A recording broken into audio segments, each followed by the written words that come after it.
comme Oustaz, à la bataille de Badr aussi, il a pris la femme de Suraka ibn Malik. Oui. Allah Azza wa Jalla a même utilisé ces mots dans le Coran. Oui. Inni jarun lakum. Il a dit, à la bataille de Badr, Iblis a dit aux mécréants, allez, combattez le prophète sallallahu alayhi wa sallam et je suis votre soutien. Inni jarun lakum, je suis votre soutien. Je suis avec vous. Mais pendant la guerre, Allah subhanahu wa ta'ala a envoyé des anges et tout, alors il a peur et il s'enfuit et dit oh ya Rabbi wa'adak alladhi wa'adtani an abqa ila yawm yub'athun ya Rabbi et il s'enfuit jusqu'à la mer Rouge. Et Abu Jahl est en train de le rappeler. Mais reviens. Il dit, moi je vois ce que vous ne voyez pas. Oui.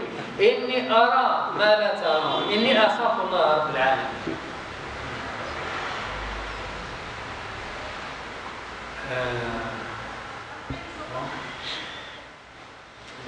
Il faut préciser que lorsqu'un djinn prend une forme humaine ou animale, alors il obéit aux lois physiques de cette forme.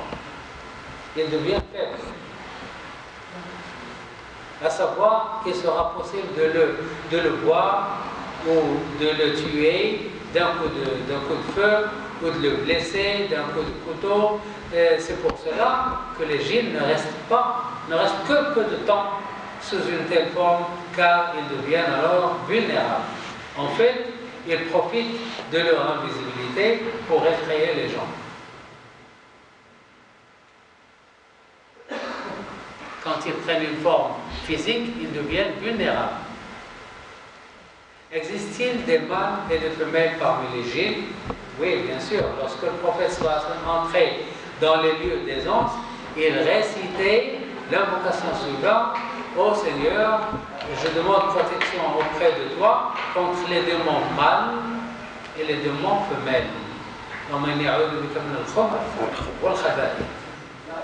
Ceci montre clairement qu'il existe des mâles et des femelles parmi les djinns. Allah dit qu'avant eux, aucun homme ou djinn n'a déploré.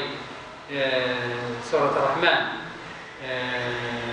قاصر الطرف لم يطمثهن إنس قبلهم ولا جان. Aucun homme, aucun djinn ne les a touchés. Les houris, aucun homme ni aucun djinn ne les a touchés.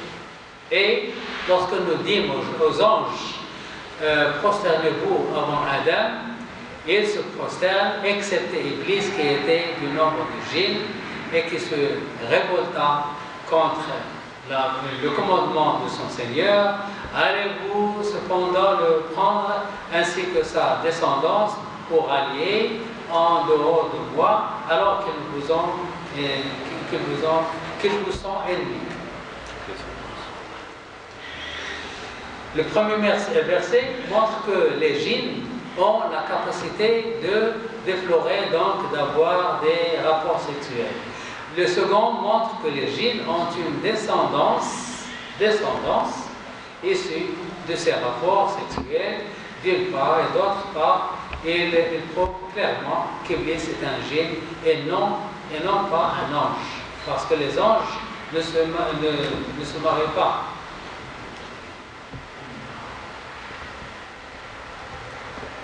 Est-ce que les djinns sont responsables de leurs actes? Oui, bien sûr. Les humains et les djinns sont responsables de leurs actes. Tout comme les humains, les djinns sont responsables de leurs actes.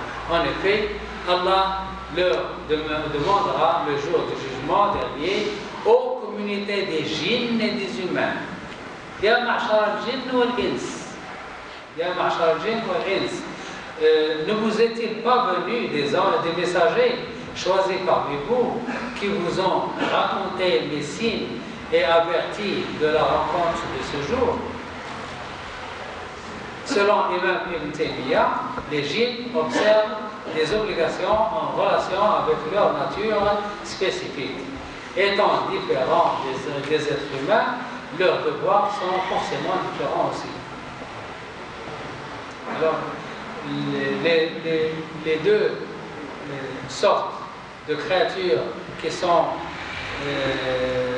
invitées à adorer Allah, et ils ont la faculté de faire ce qu'ils veulent, et puis ils seront jugés, sont les humains et les djinns. Oui. Est-ce que c'est possible qu'un être humain peut avoir un enfant avec une Ce n'est pas possible, parce que la nature humaine est différente de la nature du djinn. Lorsqu'il prend sa forme humaine, parce que vous avez dit, lorsqu'il prend la forme humaine, il prend les caractéristiques de la forme à laquelle il se transforme. Est-ce que lorsqu'il devient humain ou elle devient humaine, il peut avoir On va bien attraper. Peut-être.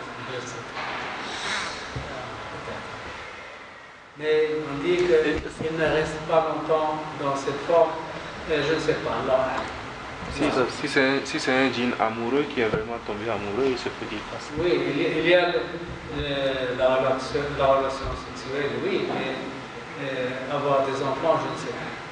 Là. Est-ce qu'il prend là une forme d'une personne qui est une personne, ou bien il donne une forme d'une personne à une autre? Pardon? Le djinn, il prend une autre forme d'une autre personne, ou bien il prend une forme d'une personne déjà existée dans la famille, ou bien Non, une personne quelconque. Oui. Ça, est-ce que Je pense que ce qu'il veut dire, c'est est-ce que le djinn prend la forme forcément de quelqu'un qui a existé déjà, ou bien on peut le connaître? Qu'on le connaît, oui, il qu'on le imagine connaît. quelque chose de nouveau. Comme je suis un ami de mon frère, et puis il vient, se transforme comme mon frère, Ça je le arrive, vois, je pense ça que arrive. c'est Ils prennent des formes des gens comme nous. qu'on le connaît. Oui. Parfois, Ça dépend de son pas forcément, pas tout le temps. Pas tout. Parfois, ils prennent des formes. Il y a beaucoup d'histoires. Le père qui voit son enfant qui vient chez lui, il l'embrasse et puis il tombe. Ce n'est pas son enfant, c'est un djinn. Ils prennent des formes des gens connus, parfois. Ça. Ce verset, si j'ai bien compris, est-il parvenu des messagers choisis parmi vous? C'est-à-dire que les djinns ont des messagers des djinns. D'après ce verset, oui, aux communautés de djinns et humains. Alors elle parle aux deux. Ne vous est-il pas venu des messagers choisis parmi vous? Choisis parmi vous. Donc, peut-être il y a des messagers, mais ils ne sont pas tous les prophètes et les messagers sont humains.